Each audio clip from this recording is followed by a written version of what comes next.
You know, almost all of the guys in the American Songbook composed in the same fashion that the European operatic composers composed. They had partners to write lyrics. It was very important to really have someone whose specialty was lyrics and words, so that one didn't have to serve the other. Throughout history, there's not many who could do both. There are two giants who emerge solo in the American Songbook, and one of them is Cole Porter, and the other one is Irving Berlin. Richard Rodgers worked with Lawrence Hart and Oscar Hammerstein, as did Jerome Kern. Harry Warren worked with a team of people. Dietz and Schwartz, Bacharach and David, if you want to go that far. Cole Porter was the bad boy. He was rich, he was gay, and he really didn't care who knew about any of it. He didn't hang with other composers.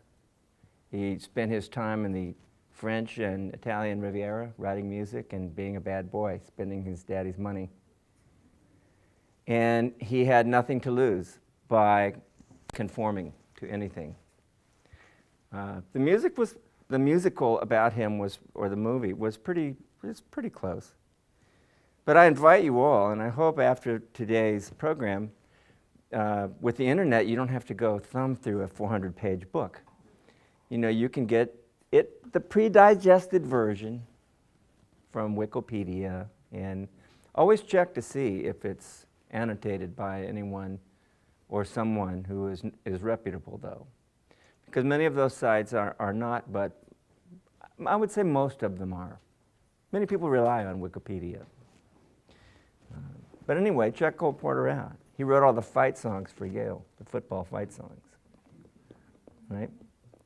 And his father wanted him to be a lawyer, and he said, you know, he stayed in law school, and he actually went to Harvard also, because his father could afford to drop him out and then re-enroll him. And he finally just said, you know, I like the fast lane in New York City. So, Cole Porter wrote tunes that you weren't supposed to write about. Love for Sale, how about that? Very risque stuff. If you remember, we're living in the American version of the Victorian age, okay? Romance on the stage was depicted by noble people like Hepburn and Tracy. You know? They carried themselves with a kind of dignity that made us all feel like we want to be like that. That's what great love is, you know? That was our notion of what Romeo and Juliet is.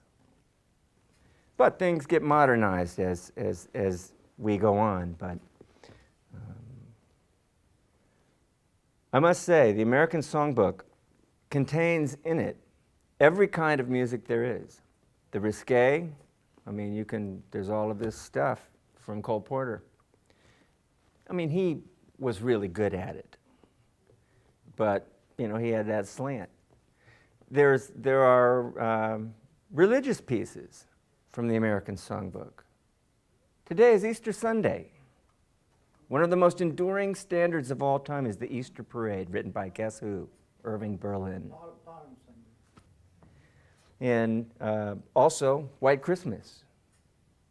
And maybe the most enduring political rally song of all time, to make everybody think with their heart instead of their brain.